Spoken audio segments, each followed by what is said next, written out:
Congress party అగ్రనేత రాహుల్ గాంధీ వరంగల్ పర్యటనను రద్దు చేసుకోవడంపై ఎమ్మెల్సీ కవిత స్పందించారు. వరంగల్లో రాహుల్ గాంధీ ఇచ్చిన రైతు డిక్లరేషన్ అమలు కాలేదు కాబట్టి రాహుల్ పర్యటన రద్దు చేసుకున్నారని విమర్శించారు. ఇక్కడి కాంగ్రెస్ నాయకులను ప్రజలు విశ్వసించలేదని అన్నారు.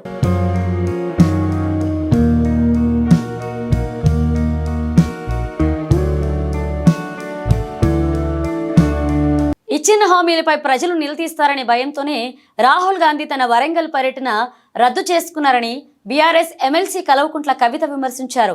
ఆయనకు వరంగల్ వచ్చి ధైర్యం లేకుండా పోయిందన్నారు. వరంగల్లో రాహుల్ గాంధీ ఇచ్చిన రైతుల డిక్లరేషన్ అమలు కాలేదని ఆమె అన్నారు. ఇచ్చిన మాటను తప్పితే ప్రజలు చూస్తూ ఊరుకోరని హెచ్చరించారు.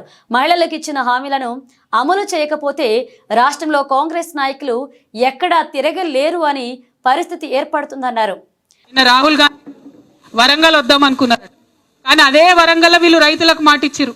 మేము రుణమాఫీ చేస్తాం, మేము రైతు భరోసా ఇస్తాం, మీకు ఎరువులు టైంకి ఇస్తామని అన్నారు. ఇయ్యలే కాబట్టి రాహుల్ గాంధీ గారు నిన్న వరంగల్ వచ్చే ధైర్యం లేకుండా పారిపోయాడు పాపం ఆయన.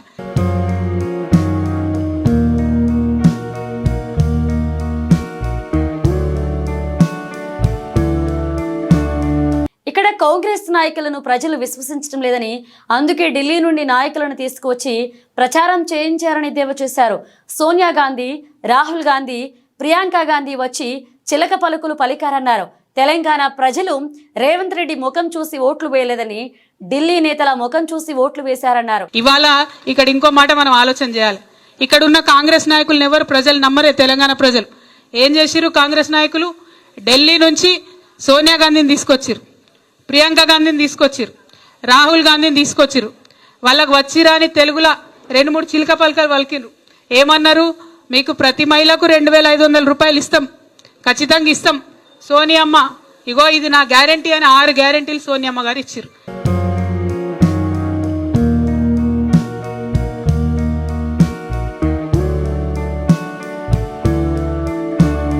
అధికారంలోకి వచ్చి 14 నెలలు దాటినా ఇచ్చిన హామీలను అమలు చేయడం లేదని విమర్శించారు.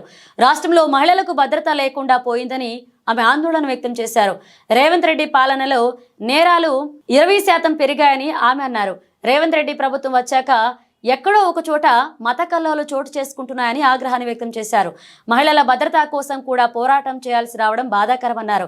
కేసీఆర్ మీద అక్కసుతో కేసీఆర్ కిట్లను నిలిపివేశారని ఆరోపించారు. ఉచిత బస్సు ప్రయాణం అంటూ బస్సుల సంఖ్య తగ్గించారని విమర్శించారు. ఏం జరుగుతుంది? అలా ఇతర ప్రభుత్వం కేసీఆర్ గారు పక్కకు తప్పుకొని రేవంత్ రెడ్డి గారు వచ్చి కరెక్ట్గా 13-14 నెలలైంది. క్రైమ్ రేటు 20% పెరిగింది. క్రైమ్ రేటు 20% పెరిగింది. మహిళలు ఎక్కడ కూడా సేఫ్గా ఉన్నామా, ఇంటికి పోతామా అనేటటువంటి పరిస్థితి ఉన్నది.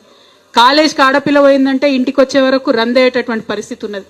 శివారు ప్రాంతాలలో ఎవరైనా ఇల్లు కట్టుకొని ఉన్నారంటే దొంగలు ఎప్పుడు పడి ఉన్నది దోసుకపోతారు అనేటటువంటి పరిస్థితి ఉన్నది. ఇవాళ పొద్దున్నే మళ్ళా లొల్లి ఏంటిది? శివాలయంలో ఎవరో తీసుకుపోయి ఏందో వేసిరట హైదరాబాద్లో ఓల్డ్ సిటీలో. కథం షురు. 10 ఏళ్లలో ఎప్పుడన్నా విన్నారా అమ్మ ఇటువంటి? ఎవరన్నా హిందూ ముస్లిం అని కొట్టుకున్నారా కేసీఆర్ సార్ ఉన్నప్పుడు? ఒక్కటంటే ఒక్క కమ్యూనల్ వైలెన్స్ ఇన్సిడెంట్ కాకుండా 10 ఏళ్ళు మనం భద్రతగా కాపాడినాం.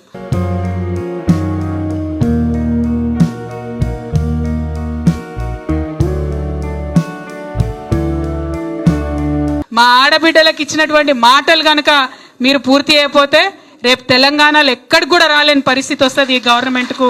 ఆ విషయం ఆలోచన చేసుకోవాలి.